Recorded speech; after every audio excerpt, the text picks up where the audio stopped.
Good morning, y'all, and welcome back to my channel. Thank y'all so much for having back in to see what I have to say. I promise y'all, it truly does mean the world to me. We're on the road to 4,000 subscribers, and I am so delighted and so thankful and so grateful for each and every single one of you that have taken the time to stop, like, comment, subscribe, interact with the channel in any way. I truly do appreciate y'all, okay? But I know y'all saw the thumbnail, okay? Mr. American investor himself, okay? Kevin O'Leary. Yes. And now this was not the first time Kevin O'Leary mentioned Hedera Hashgraph or HBAR, okay? And it would be different if this wasn't something that I personally have done tons and tons and tons of research on. And I truly see the vision of what Hedera and the team at Hedera is doing. And that it is an innovative, amazing technology, the gossip protocol and the hash graph, okay? So I see all of that.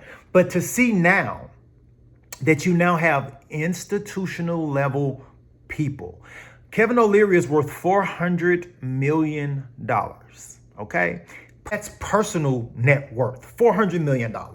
Okay, you guys? So you now have Hedera on the tongues and on the minds of people that have real institutional capital, that have real institutional friends that are now starting to see some of these distributed ledger technology companies in real institutional lights.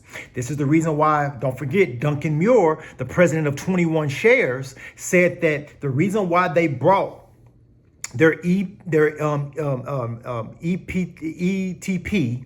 all these acronyms, y'all, not ETFs. ETFs are the ones over here. ETPs, which are the ones for Europe. This is the reason why he brought that to market, because there was real institutional demand for Hedera. People were calling, people were saying, we want Hedera. Understand, because they see that Hedera is providing critical infrastructure and coupling itself with brand names. Money follows money.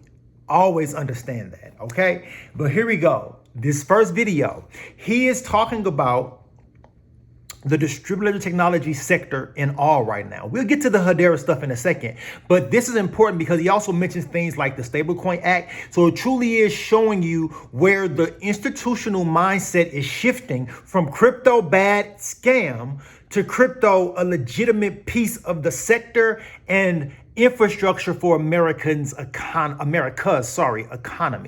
Follow me on this. I'm always going somewhere, and I'll be right back. Transition over to crypto now, as we only have a few more minutes to wrap this up. It seems that, it's been a lot of talk, it's been a lot of theory. We went through a tough administration, largely anti-crypto, I would say, with the SEC at that time. And now we're transitioning to the tech is ready, right? It's ready to be implemented. Let's see how we can implement it. Let's make it seamless. And you're invested in infrastructure and DeFi. What's one of your favorite use cases or narratives coming up in this next kind of wave of crypto? Well, that's a great question, because the next piece of legislation we should all be excited about here at this conference is that Stablecoin Act, the Genius Act. Because think about what's the biggest market on earth. People say, oh, it's the stock market or it's the bond market. No, it isn't. It's the currency market. It's a multi-trillion-dollar daily transactional market. And it's one of the most inefficient in the world, because if you want to transfer Canadian dollars into US or Canadian dollars into Swiss francs or Japanese yen, you're using a 60-year-old technology that is absolute shit, and it's really expensive and it's slow. When we pass the Stablecoin Act, you'll be able to just instantly on the chain transfer to any country, and if the regulator there accepts that platform, you'll do that as a digital payment. You will save billions of dollars in fees. Right. Now, money center banks are not going to like this because it's a big part of their business, but I don't give a shit about them. I think they've sat on their hands when they had the chance to be part of this. Yeah. And innovators like Robinhood, like Coinbase, like WonderFi, they became the standard, investing millions of dollars to build these platforms up. Circle, I'm an investor in that too. I mean, that's at USDC. Yeah. So I think I'm pretty excited about that. Just that one thing is massive. is massive. And so if in a year from now when we gather again at this conference, if we've got that, there will have been billions of dollars of fees saved. Right. And I know you've referenced Jamie Dimon and how he kind of like sucks the fees out of you when you're doing transactions there, and Like, how he's a great cheap it is. manager, but he hates crypto. Everybody knows that. It makes But sense, right? crypto's going to go. It's going to roll right over him. Right. What can he do? And the basis points, I know you said, for transferring USDC around the world is infinitely cheaper. Of course. And so, yeah, the market's rife for disruption. And speaking of disrupting markets, I'm very excited about the RWA space. I was in Davos this year, and I heard Larry Fink just talking about all assets will be tokenized and all people talking about adoption. Actually, I remember an event with you and Benzinga in New York quite a while back. We were talking about how to onboard the next billion users to crypto. And there were theories about brands and about UX, UI being seamless and wallets. So we usually have cocktails on the show where we give you a cocktail Look at at 9 the a.m. shameless promotion. Literally, I am. But I will say I'm super excited about it because I'm passionate that I finally get to become a co-founder of something where I can help with that adoption. I wish you the best of luck. And I heard that you're also in the industry. I am going into the not vodka, but tequila business, which it took me 3 years to get licensed in Mexico. It's not easy. But, I applaud what you're doing because this is about building brand. It's not easy to do, but it's a very big market. Right, very big market. We've added a crypto element so that you can scan the top. I thought that and the was really token. interesting when I looked at the bottle.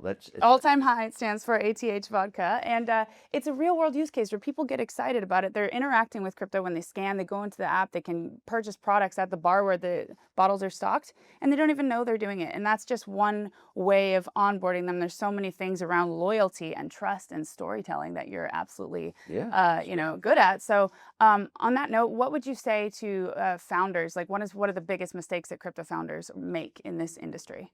They're very optimistic about outcomes, so much so that many of them go bankrupt because what they're anticipating is going to happen doesn't happen. And so you've got to take a long view, particularly.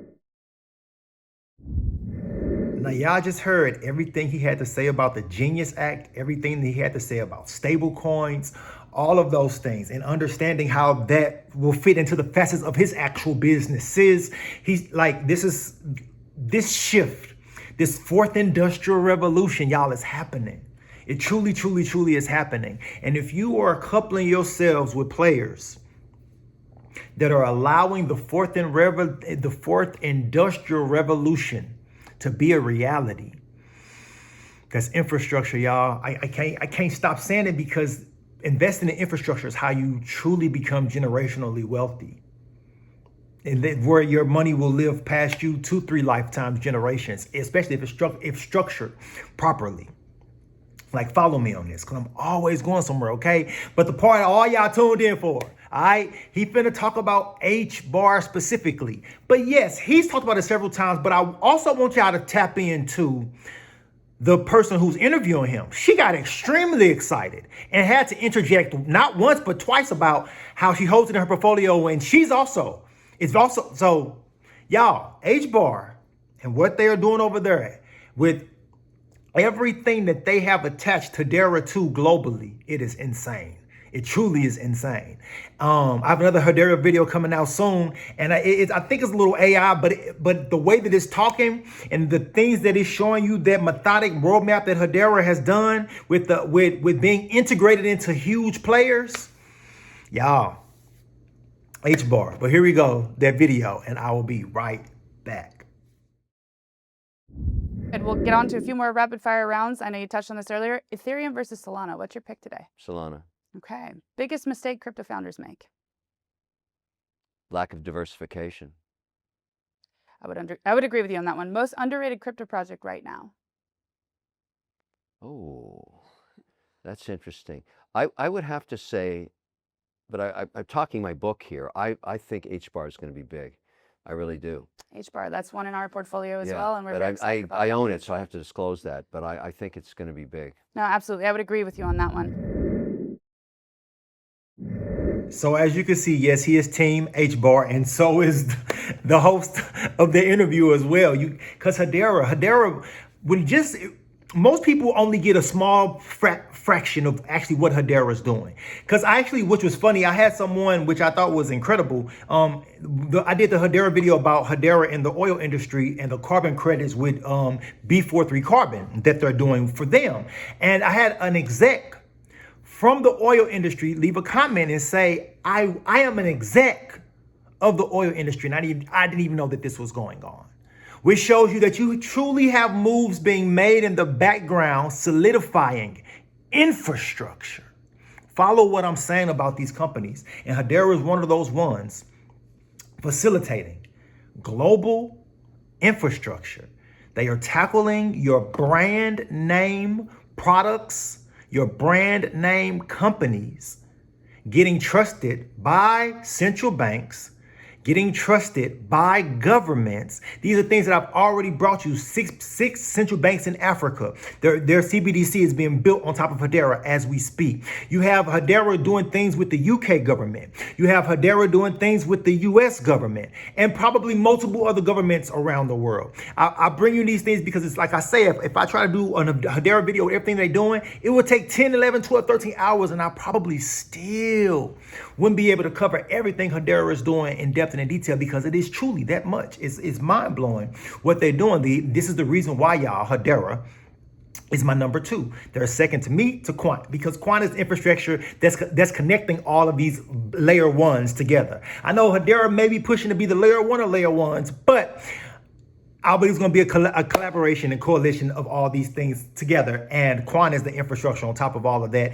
and enabling that to be a reality with their tried, trusted, and true overledger. But anyway, this is a Hedera video, okay? So in this video, he talked about AI, and he talked about an amazing experience of AI that he had. Now understand what Hedera is doing with things like Equity Labs, NVIDIA, Intel, Accenture, and truly understand that verifiable compute is being ran through something like a Hedera, okay? And this thing is being embedded into the chip level. So as he's talking about the process of this AI compatibility, it's not something they have to download. It's when they installed this inside their house, there was already chips associated with it. So to understand that moving forward, when it comes to those big players like an NVIDIA and an Intel, it's embedded at the chip level, which means that you'll be interacting with Hedera and HBAR every time you're doing any type of verifiable of anything AI, whether it's your personal, whether it's your business, whether it's your whatever. And if you're using one of these devices, you're directly using Hedera, directly. Okay, but here we go. That experience from my boy Kevin O'Leary, and I will be right back. AI in every app because it's so close to happening. Crypto in every wallet requires years of regulation. Right. We need to get it. But I was in Dubai last week and I saw for the first real estate project in the world completely AI driven. You know, people talk about smart homes. What they're doing over there is you basically talk to your house. Refrigerator, 52 degrees, open garage door. It's advanced over there. All the, you know, we have the apps for security, apps for cameras, apps for temperature, apps for door locks and all that. That's all bullshit. Right. What they're doing over there is everything is on one AI platform and it knows you through facial recognition and voice recognition. It's the future. It's the most incredible thing you've ever seen, and it's going to be here in 24 months. Absolutely. I mean, those guys are so far ahead of us. They are. They are. So as you saw, you know, and that's the stuff that we see in movies, okay, you guys? You know, I've been toying with the idea of doing an interview showing you guys how these robots are literally taking over as far as your restaurant industry, where you now have robots making burgers and making pizzas and frying French fries and putting stuff together. And it's just like, you guys are getting ready to truly automate, again, the fourth and the fifth industrial revolutions. And with that always comes a shift, a change with any workforce, because what an industrial revolution does is it automates a process. It makes that process faster. It makes that process cheaper. It's the same thing from when they went from people with assembly lines in a plant to machines and assembly lines in a plant. Because if you go back to the especially me growing up, when you saw an assembly line of a car plant, you saw people. There was people there, screwing things and all that good stuff. But there was a shift in the 2000s where it was fewer and fewer people, and it was machines screwing these cars and putting them together. So where now it's like probably 10%, where 90% of that is literally done by AI machines building these cars, and you have a very small subsection of the actual workforce that works for that particular industry, which is manufacturing cars. The same thing is now happening to fast food. Now think about how many people fast food employs around the world. Understand truly what's happening. The fourth and the fifth industrial revolutions converging at the same time. And you have a player like a Hedera that is providing critical infrastructure for more things than most people can even imagine, because it's things like the Internet of Things with literally, you guys, I know this sounds crazy, but satellites in space with SEALSQ. I believe it's Wise Key, if I'm not mistaken, and SEALSQ. It's a lot of companies with Hedera, you guys, but I believe those are the companies' names. Literally, satellites in space. It went up this past January on one of Elon Musk's SpaceX voyages. Y'all truly understand that Hedera is providing critical infrastructure on more levels and more ways you could possibly imagine. And then understand that you now have institutional boomers with real money that is now being told by a player like a Larry Fink that distributed ledger technologies, this sector of crypto, if you want to call it that, is a hedge against inflation.